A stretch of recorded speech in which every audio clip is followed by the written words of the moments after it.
There we go. Okay, now we got some sound. Okay, well, it is 5 o'clock, so we do have a workshop scheduled to go over some city zoning code. Let me get here. So we have review of proposed amendments to the Caldwell City Code, and so I see we have a couple of our planners here. So you gonna kick it off? Yes, sir. Okay, the time is yours. All right, Mayor, Council, thanks for having me again. I feel like I haven't seen y'all in a while, but good to see you guys. This is Amendment Package 2, which is, we've already brought before you, probably, honestly, I don't even remember, 6, 8 weeks ago or so. Been working on it continuously, so we just wanted to bring you guys an update a little bit more in detail about what some of these changes are. It would help if I turned the clicker on. That would. Maybe.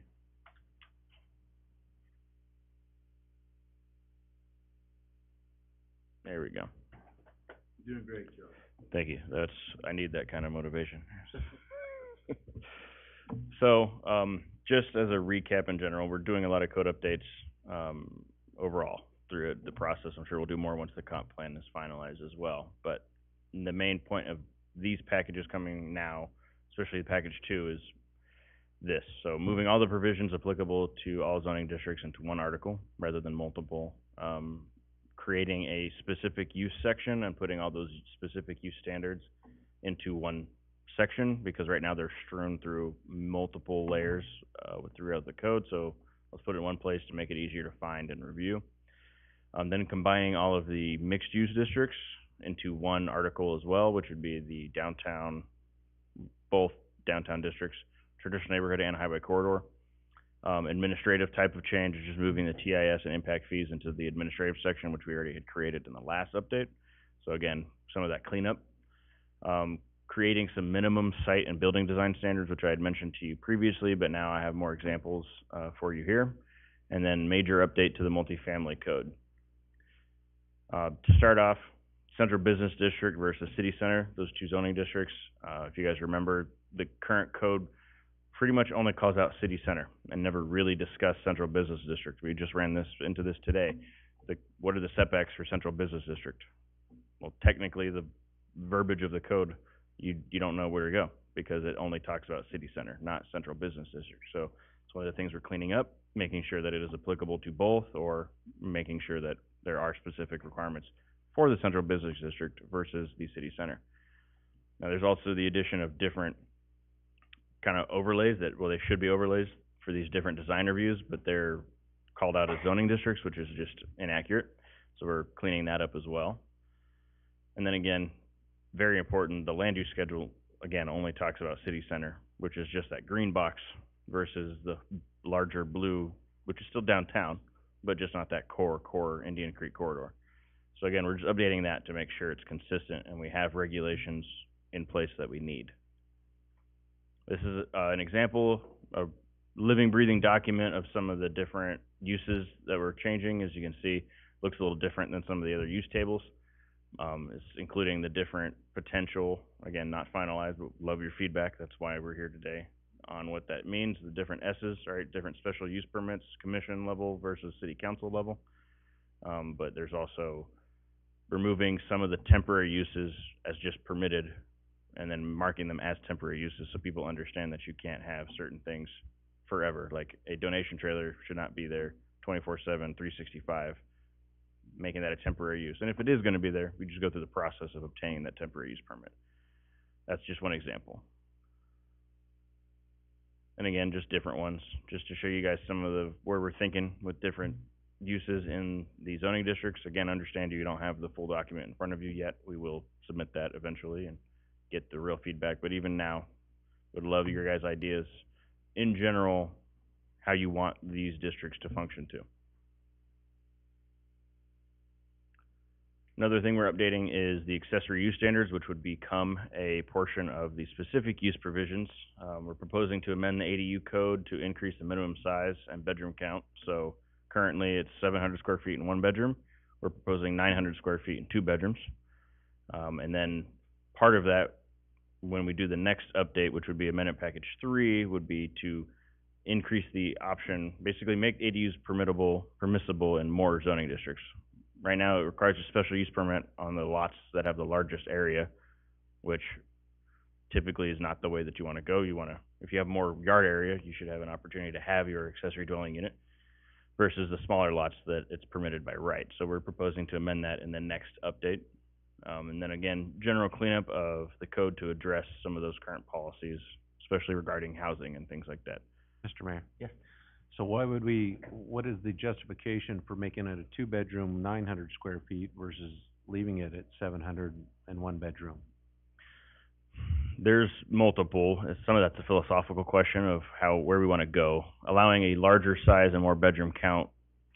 A lot of these are coming prefab nowadays, and we're running into these issues where the most affordable route for a homeowner to buy one, they already come two-bedroom and maybe 750 square feet or something, and then they don't fit our regulations, so now they can't do it. And it's like, if they go and do stick-built, it becomes more expensive, et cetera. There's a lot of other regulations involved in that we're also going to be working on, but it just provides more flexibility for the homeowner, to be honest with you, and for some of those people who want to age in place. Let's say, I mean, I saw this with my own family members. They want to move into this back house, the mother-in-law quarter, and let their kids have the front one type of a situation. The one bedroom just isn't enough. You know, they still want their office kind of space and then their bedroom. Just gives them more flexibility to the overall. Not restricting the one bedroom, 700, we're adding that you can have a 900 and a Yes. two-bedroom. It Okay. just gives you more options. It's Thank not, you have to have the two-bedroom. Absolutely not. You can just do studio if you want. I've seen those.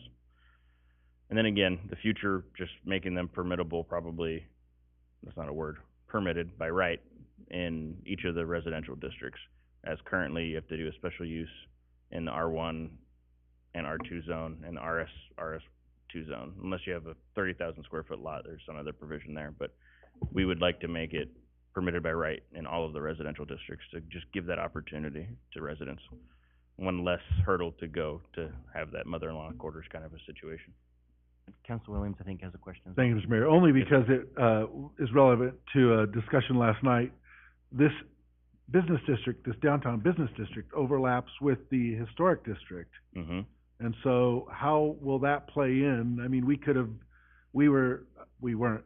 The commission was questioning this new studio that was being proposed to be built because we didn't want it to be a dwelling unit, but under these requirements, it possibly could have been.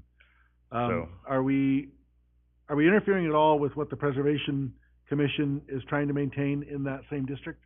Right, great question, Councilor Williams and Council.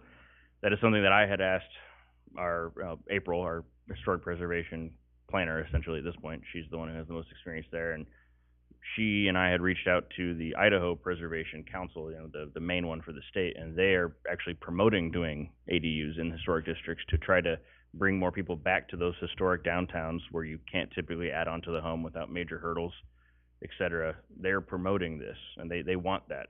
These updates are not touching that quite yet. In the accessory use standards, it does have one little blurb about the Steunenberg Historic District. But that's it. I haven't proposed anything quite yet. We are discussing internally about what kind of language we want to put in there. Technically, these should not directly affect that just because the current standards prohibit it in the historic district. So at current draft in the computer, we are not proposing that change right now, but it is something that we would love feedback on. Obviously, it would come with, you know, it has to look like the home kind of a thing. Same like anything else in the historic district. We would love to get feedback from the commission as well. It just hasn't been brought up to them quite yet. Right, perfect. My question isn't intended to be against it necessarily. Sure. I would have loved to have entertained for these people what it would have looked like, and so I would suggest we pursue that while the hood's up. Mm-hmm. Maybe check with the Historic Preservation Commission so that they don't feel like we've done something without getting their input, but I'd love to see us move ahead in potentially allowing that while we're making those changes, rather than making the changes in a year from now saying, why didn't we? Let's keep pushing that envelope and seeing if we can include that in there. Understood. Appreciate the feedback. And in addition, wasn't there a state law? I'm gonna throw, Counselor Allgood under the bus. Was there a state law passed this year about ADUs or was it It proposed? started the year before, but yes, it watered down a great deal, but there was one passed, yes. We certainly wanna pay attention to that as well, make sure we're not in conflict of that law. Absolutely. Yeah, great points. Appreciate that sincerely. Next big one is landscaping. Kind of a overhaul of the whole thing, because it has a lot of conflicting code sections. You don't really know if this applies to this project or not, things like that. Plus, just updating it. Just some of the things in there just aren't the biggest, the newest ideas when it comes to landscaping. We did take some feedback from the council last time, add some dry landscaping, water-wise landscaping, not probably 100% xeriscaping, but tried to find a middle ground in there. But in general, we are proposing to amend that to deal with the new format and ordering. We deleted the definitions from that, since in the previous update, package 1, we already took the definitions and moved them into one location. And then the general cleanup of the code to do general policies. I mean, in Word doc, it's 57 pages of strike-through underline changes, so it's kind of hard to present that. That in itself is an hour discussion. But in general, like, one requirement is requiring that 75% of the trees to be low or moderate water usage, which thankfully a lot of the documents in the Treasure Valley have been really good in that Treasure Valley Tree Selection Guide, which most landscape architects use to propose trees for projects here. Those already have the low and the water usage in that guide. So all it is just them going from something that's high water usage to a lower moderate to help with some of the water conservation that we want to be ahead of and not get behind the 8 ball on. We're also proposing to amend the code to remove specific plan requirements. So it had like all of your application requirements in the code. And so then anytime you want to change that, technically, you have to update the code in order to change your application requirements. And we just want to move it to something more fluid, which would be updating, just putting a code section in there about you're going to meet the checklist criteria that is approved by the city. Also proposing to amend the ground cover requirement, which is kind of following the council hearing. Currently, it says 70% minimum grass. This would be for street buffers. And pretty much, yeah, land use buffers and street buffers. Instead of 70% minimum grass, it would be 50% maximum grass. And then therefore, 50% minimum of shrubs, flower beds, other trees, other things that isn't just sod. That leads to just general update with common open space, which is exempt in some way from that requirement, because if you have a big play field, obviously you want that 100% grass. You don't want 50%. I'm not playing in the mulch bed there. That's not very fun. So there's some caveats to that, but any like the street buffers and things like that would be 50% maximum grass. And as an example, which I showed you guys previously, but like currently would be like the top left where you just have grass and trees. That's it. A lot of water, especially watering the sidewalk, which always seems to happen, which is not very water conscious. And then would go to the one directly to the right, where you have a larger landscape bed, a little more vegetation, more flowers, visually more interesting in our opinion, but then less water usage overall. And then you have places, even the bottom left, where, yeah, there's no grass there, but it's just rock and shrubs. That would not comply with code either. We need some of that organic mulch, different types of ground cover beyond just rock. And it would look more like the one on the right, which again, you have larger beds. As those shrubs grow, they're going to fill that area even more and more. So we're just, again, trying to get ahead of some of the water conservation things. And this would be a standard, like, that would be the baseline type of thing. That's not part of the dry landscaping. This would be the baseline. Also updated what qualifies and doesn't qualify in the open space. So currently there's a lot of restrictions, as you can see through some of the strike out and underlines. This is some of our proposed changes. Big one would be the street buffers. They currently do not count at all. We're proposing 50% of the required street buffers can count towards your qualified open space, so towards your minimum, and that would be half of the collector and arterial. If you have a local street, you don't get to count that buffer. Previously, it was none at all. And then the pathways was already allowed, but we just changed some of the language. And then the stormwater retention and detention pond area, not the ponds, I apologize, but the ones that are the underground seepage beds that just have grass over them. This was something we discussed with a stakeholder meeting, and they were very excited about this because they agree like these areas are usually rather large and usable, but our previous code did not allow them to count simply because there was a stormwater facility. Now, if they're sand-based or rock-based, all that type of thing, that's not going to count. They have to be vegetated with grass, as noted, and none of the slopes could be over 3 to 1 on the sides, just so it's still accessible for people to utilize. Any questions? Mr. Mayor? Yeah. You know, a lot of the nurseries have, water usage standards on shrubs and trees, how much water they actually use Mm-hmm. over the year. Are you gonna incorporate that into it also? Absolutely. So the language, I am not personally knowledgeable of what that language should be, so that's definitely something we want to include on. It's easy with the trees because it's most people use the Treasure Valley Tree Selection Guide, but I wasn't sure if the moderate water usage verbiage was correct for the Mhm. shrubs as well, and if it is, great, we can use it for that as well. But we'll continue to research that, make sure we get the right verbiage so that the landscape architects and even the installers know what they're actually using.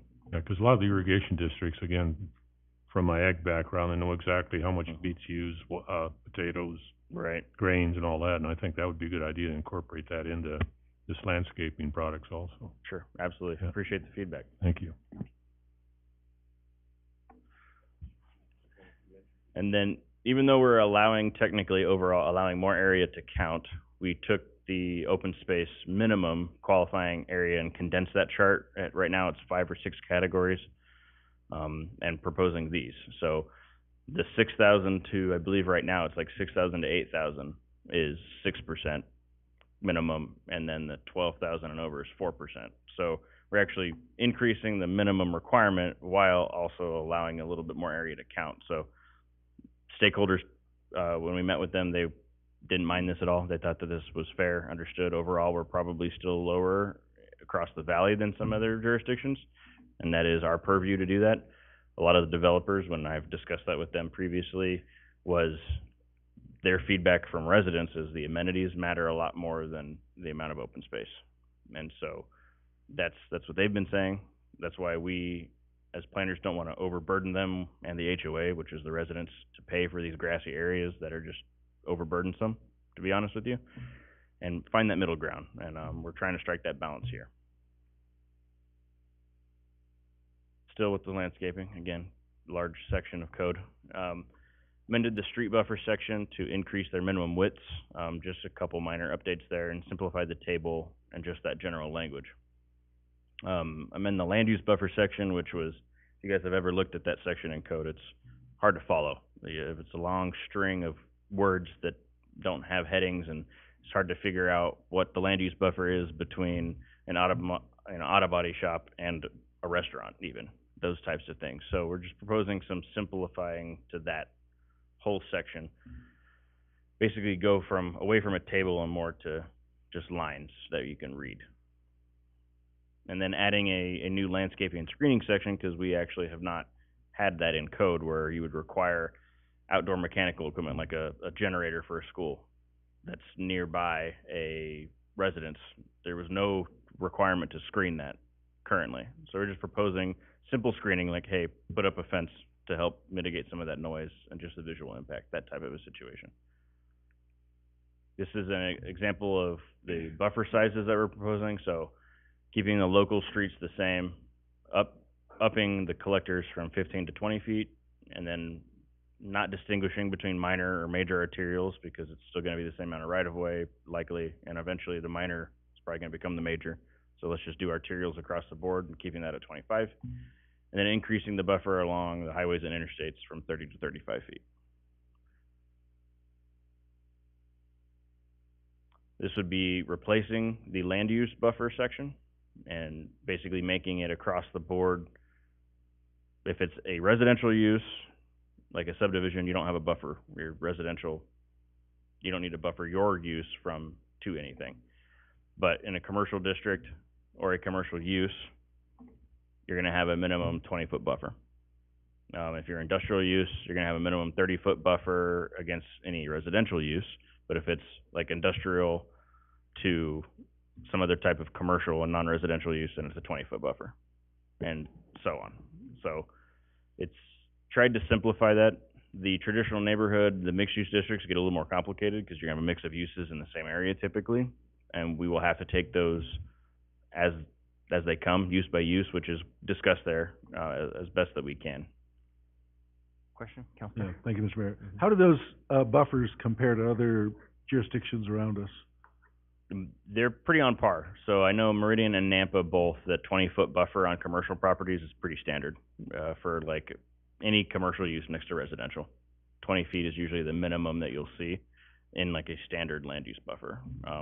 Industrial ones vary. I've seen larger ones, depending on the use, like a heavy manufacturing, might be a 50-foot buffer.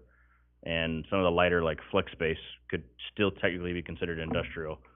Even I've seen those as low as 20 feet for that, since they're not as heavy. But, you know, we're trying to do it by district rather than the specific use, the way that the current land use buffer section is written, just because you can't have an exhaustive list. So it's a little simpler to do it by the district, which, in all honesty, when you're reviewing it, makes it really simple for moving forward as we look at the districts. A little harder for what we have currently and like existing uses. So that is a give and take that we have to try to balance there. And if council has a better idea, open to that as well. Thank you. Yeah, Counselor, all good. When we're discussing buffers, especially in commercial industrial, does parking qualify as part of the buffer? If they have a, parking lot in between, does that fall into that buffer? Is that considered part of that 30 feet? As it's proposed, no, it would not. It would not be. Okay, It would so- be, that's an actual landscape buffer to try to mitigate some of the noise and visual impacts of those uses. Gotcha.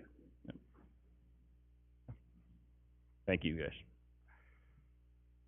And then, as noted previously, major updates to the multifamily code. The current multifamily code in our zoning ordinance only talks about internal circulation, which is just the roadway, internal.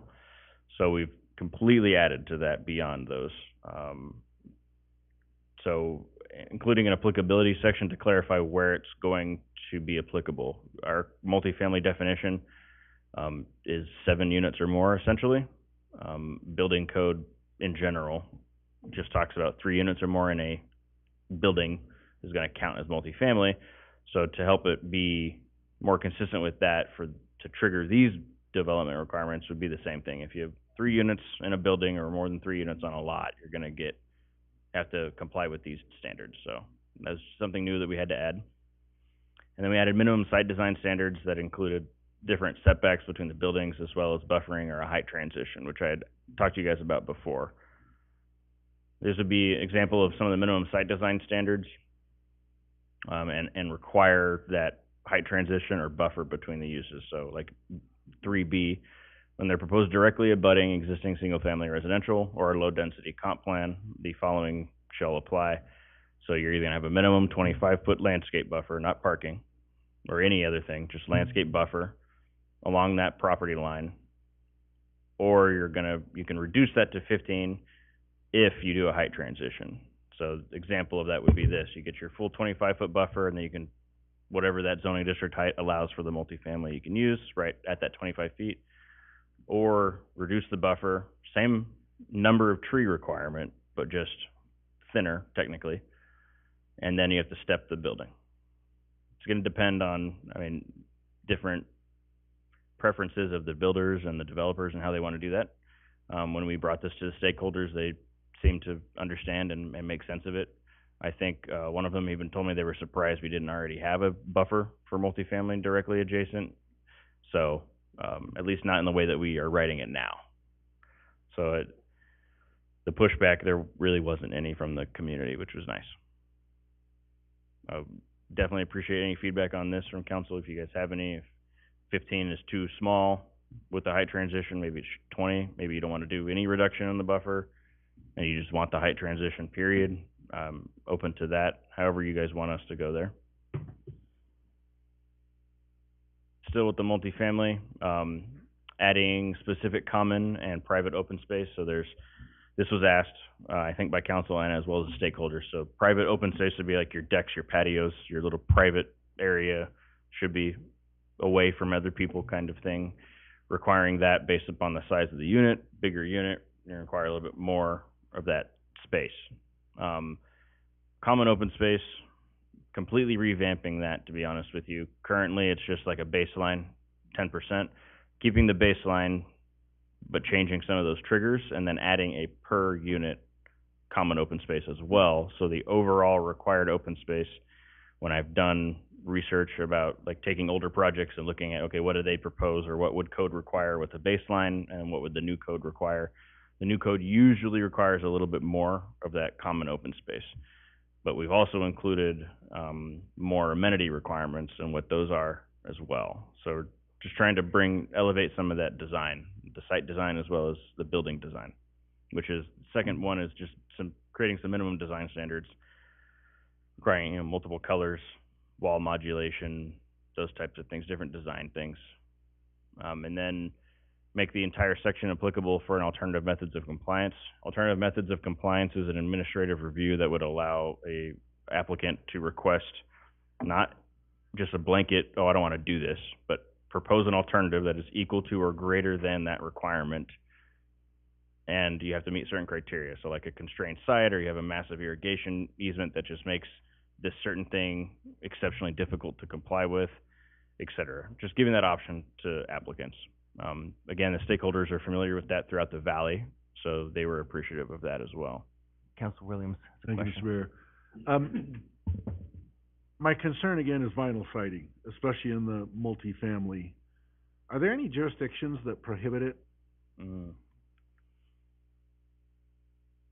a great question, Councilor Williams. I don't know that they prohibit it outright. I do believe so the ones that I was looking at say you can't have, to qualify as your two materials or two colors, you can't use like the same material in the same direction, just like vertical vinyl siding or something like that for the whole wall without any type of variation or anything. I have seen some jurisdictions that will allow it and say like you have to change the direction. So like first floor can be horizontal, second floor's got to be vertical or something to break up the pattern.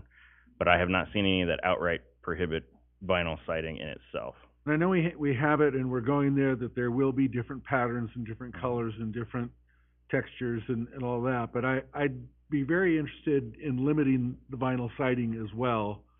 I know it raises the cost of a project, and so probably not popular with the people that are having to pay for it, but if there's going to be a permission for vinyl siding, I would want to increase then the ratio of other materials blended with it, just because it dilapidates so much more quickly than a hardy board or anything else really, and it just begins to look run down and less. And so I'd really be interested in limiting the vinyl siding especially.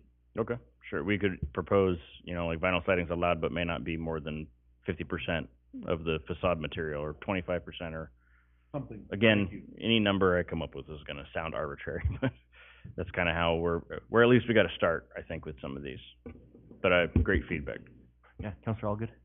I actually want to back up one. Mm-hmm. I'm kind of going over this 15-foot buffer for a 20-foot high multifamily building. Yes, sir. Can you tell me what is the buffer in that? I mean, are we talking the building, a yard, then a buffer? Or are we talking the building and the yard is the buffer? Or what are we? Because that's close. I see what you're saying. Yeah. So it would be this would be specific to multifamily, Yes. not any other residential use at this. Well, I guess that's not technically true. A property that has no property lines or very minimal property lines with buildings that have more than 3 units. So it could be like multiple triplexes stacked up or sixplexes, but still multifamily. So just want to that's more for me to say that than you, just to make sure I'm telling you the right thing. It would be property line, 15-foot buffer, and then you could place the building there. But if they have any deck, anything like that, that can't project into the buffer. That is a hard line of that buffer. So 15 or the 25. So again, if they had any yard specific to their property or to that unit, that would have to be outside of that 15-foot buffer. Planning and zoning, this is Morgan. Joe, I think the question may have been, is there going to be any, like, trees, shrubs required in that 15 feet, or can it just be grass? Oh, yeah, also that, yes. So minimum tree density requirement, thank you, Morgan, and shrubs, same as the street buffer, essentially. It would, taking that code and putting it for this buffer. So it would be a certain number of trees. I think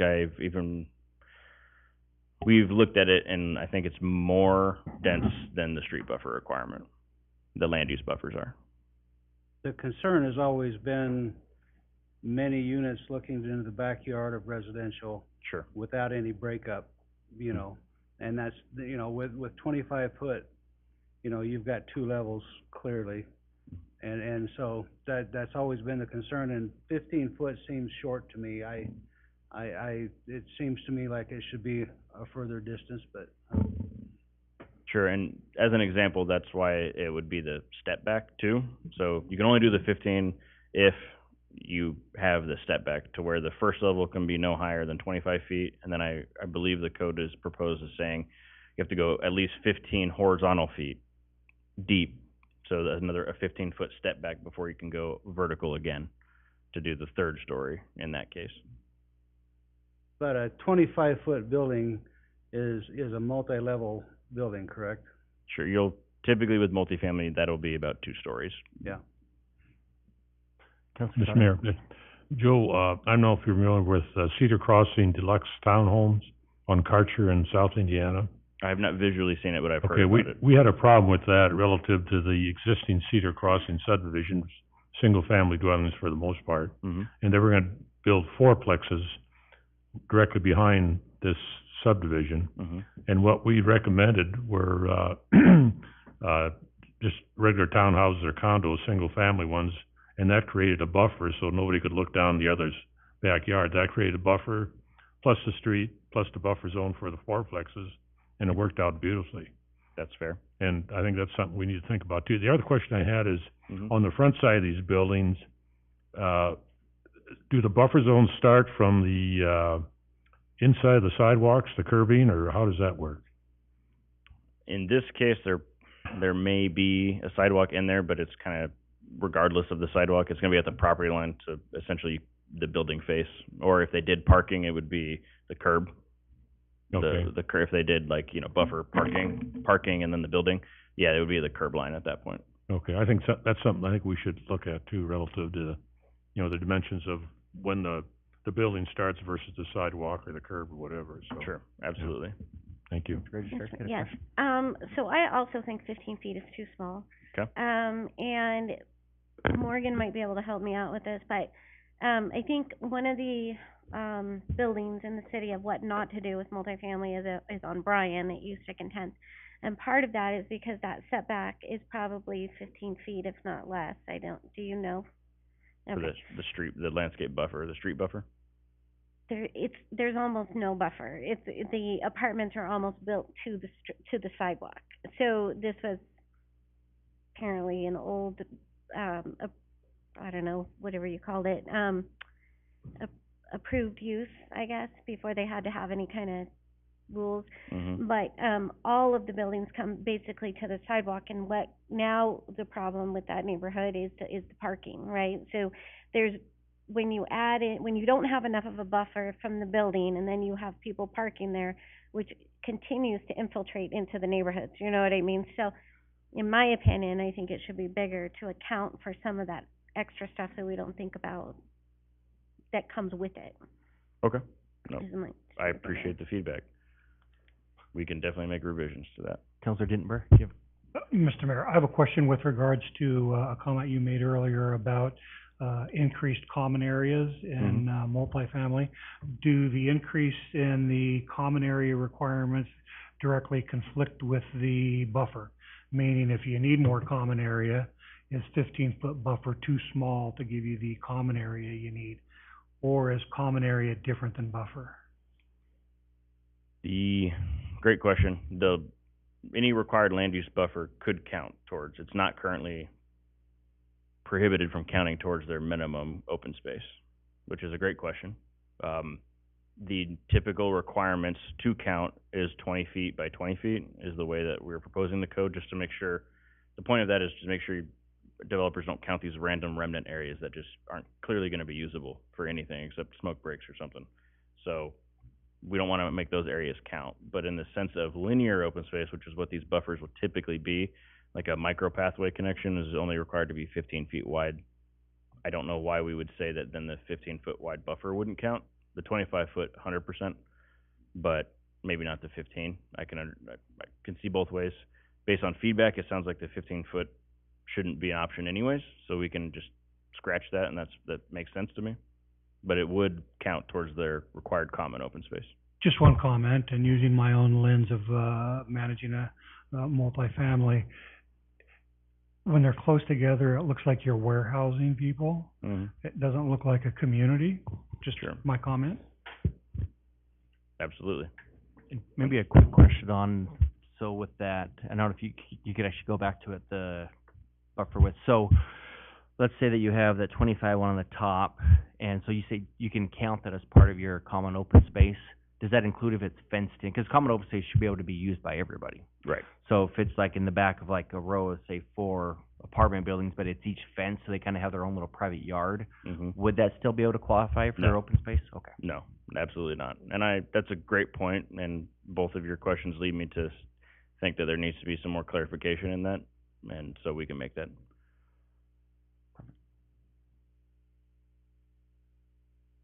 So again, these would be example of some of those design requirements,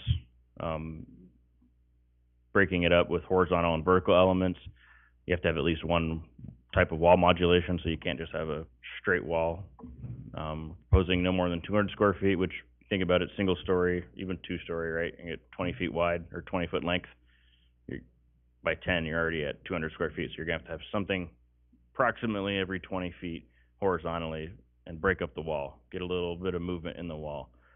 And again, the minimum modulation should be a minimum of a foot in depth and 2 feet wide, and then you can start that 200 square foot area again, that type of a situation. The point is to just make sure we don't have these large monopoly houses, basically, is what they become looking like. If you can afford them. Has it? I'm sorry. Yeah, Counselor. I like that a whole bunch, because we do have some barrack-looking buildings in Caldwell that would definitely benefit from this breakup, and Right. Monopoly building is a good example of what you're saying, but yeah. I hate to use that one, but yeah, just these little boxes that just have no variation. Exactly. Similar to that, what materials, this is to yours, Councilor Williams. You have to have a minimum of 2 filled materials, which would be your primary materials. That's definitely proposed as a requirement right now, as well as 2 different colors. So you can do vinyl and, I guess, vinyl siding and hardy board, are those the same thing? I'll tell you, developers will tell me no, for sure. But, different materials, obviously, stucco, wood, hardy board, different types of things. There is a requirement, number 8, pretty standard, like untextured, smooth face concrete block, which is typically not associated with multifamily, but in general, larger buildings might use it. And prefabricated steel panels would not be allowed as those main materials. And by metal, this was argued with me quite a bit when I've been in other positions. What qualifies as prefabricated metal? It's basically that the uninsulated siding that you can go to Home Depot and buy, that you can't put on the house or the unit and say that that's the field material. If you want to use it as an accent material, fine, understood, but you have to have those 2 main materials in addition to that. So you got to make sure that they meet those requirements. There are other more architectural and denser physically and visually metal materials that would qualify and be allowed as a field material. Typically, those aren't even used in residential components just because of the build cost, but you see them a lot more in non-residential structures. And to Councilor Williams' point, number 5, vinyl siding must include a mix of material patterns, including the board and batten, horizontal and vertical lap, shake, or shingles. So, to your point, I think if we cleared up that language, I think the general, like you're saying, that straight plastic vinyl siding may not qualify for this, simply because they're requiring different types of material with the vinyl siding. But we can clear that up if that's the way that council would like to go. And then something we didn't discuss much last time because we had not yet written it were the minimum site design standards. So we broke these out into residential, commercial, industrial, and mixed use. Residential was just building, mixed use was just building, because the site design for residential is a subdivision, essentially. Mine is multifamily, but that has its own section. So this would be the single family status. The site design for that, again, is typically just going to be a plat. Individual family home lots, we're not trying to get in the business of regulating that.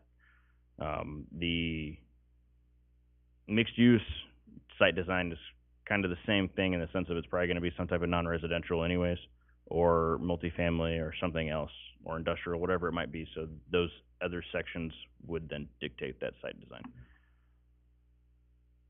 Here's an example for like duplexes, triplexes, requiring two distinct materials.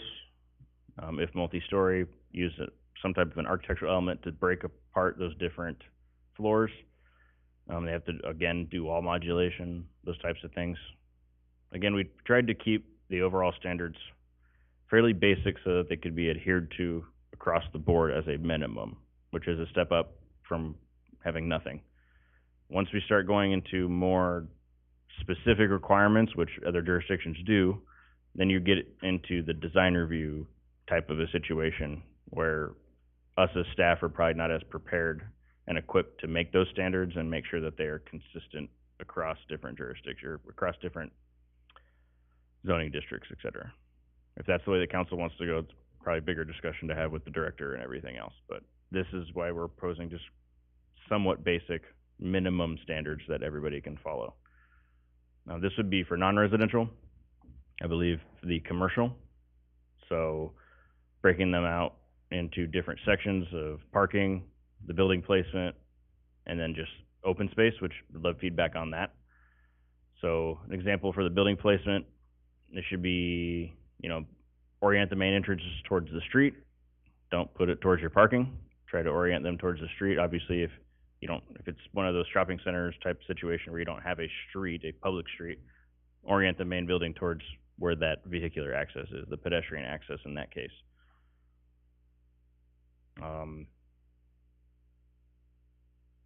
Any of those, yeah. Open space, proposing that if for the larger buildings or development have a larger square footage of area, requiring some kind of a shared plaza, just in general, used by the employees as well as patrons of the business too. That 20,000 square foot threshold is something that we saw in different jurisdictions. So again, open to feedback on that. If that's too big, too small, definitely understand that number can feel arbitrary.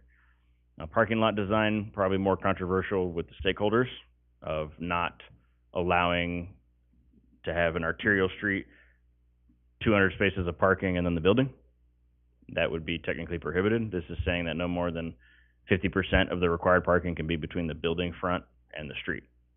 So kind of trying to help us get away from the vehicular dominated visual while you're going down roadways. Pull the buildings closer to the street, making sure that you have a little bit more activated sidewalk, all those types of things, which are fundamental to downtowns. You can build in some of those principles into all non-residential and help keep every street a little bit more vibrant. And then parking lot design C is a good one from a staff perspective, requiring pedestrian connectivity throughout the parking lot, that type of a situation. Technically, that's a lot of what stakeholders, a lot of what developers do now, but it's not required by code. So sometimes you'll find these weird gaps in parking lots. Now they would have to find a way to say, yes, you have to have a 5-foot sidewalk all the way. That's really the meat and potatoes of it all. Again, we are proposing to submit this. At some point, you can blame me for this not coming because my wife and I are expecting any day now. So we had to kick this out. But once I'm back, this will definitely be coming to you guys. Good. Any questions, input from Mr. Mayor? Council? Yes, Just Councilor. a few follow-ups, Joe. On the shrub and tree situation, Lord knows how many sidewalks we've got coming up because of tree roots. And, traditionally, if you look at the willows, for instance, there are various varieties. Mm-hmm. They historically have shallow sucker roots going out, Mm-hmm. especially when they don't get watered, versus hardwoods, for instance. Most of the hardwoods are deep-rooted. Are we going to be looking at that also? So, yes, in my understanding, again, I'm not an arborist, so bear with me, but a willow tree or oak tree, those would be usually considered a class 3 tree, and those are not allowed in those street buffers specifically because of that. Okay. We don't want them pushing up the sidewalk and making maintenance and future maintenance just a headache. Okay. And then this might not be under your jurisdiction, but when I come down Fifth Street, where the Roberts Rec Center is, across from the swimming pool, Mm-hmm. the fairly newer home northwest of that, the fence line, if you eyeball the sidewalk, the public sidewalk, which is there now with the older homes, eyeball that with that fence line, the sidewalk actually if we build a sidewalk, goes in this guy's fence line. How does that happen? I don't That's a understand. good question. He or she, the owner, may not have asked planning and zoning, which happens Okay. quite often. And they just put in the fence and Mhm. move on until we Okay. get a complaint from through code enforcement. So a Mhm. resident says something or a counselor says something and makes a case, then we wouldn't know typically. Mhm. But the requirement by code is supposed to be at least 5 feet back from the curb. Curb. So that way we could in the future put a 5-foot sidewalk in there. Because if we extend the sidewalk there on Fifth, he would have to tear the whole fence line down and probably move in about 3 feet At and least. erect it again, so. Right, and then Yeah. that's the risk that they make when they don't ask us. Okay, all right, thank you. Any other comments or questions from any council members? Just one. Yes, Councilor Aldridge. On your last slide, Mhm. with the commercial area and the breaking up of acres and acres of asphalt, I like that, I appreciate that. Mhm. I think that's, in a commercial area, that's very unattractive, it's just acres and acres of asphalt with nothing out Exactly. there. And so, I appreciate that addition. Absolutely. Yeah, we wanna help with that in general. And even something I didn't include in this is the parking lot landscaping. It's part of that, making sure that section's a little cleaned up, make sure that we get those parking islands with the trees to actually help with some of the heat gain that you have in these seas of asphalt that are just American society at this point. Okay, anything else? Okay, very good. Thank you so much. Appreciate all the work and effort and everything on that presentation. Absolutely. That concludes our, special workshop, and we will be back here at 6 p.m. to begin our city council meeting.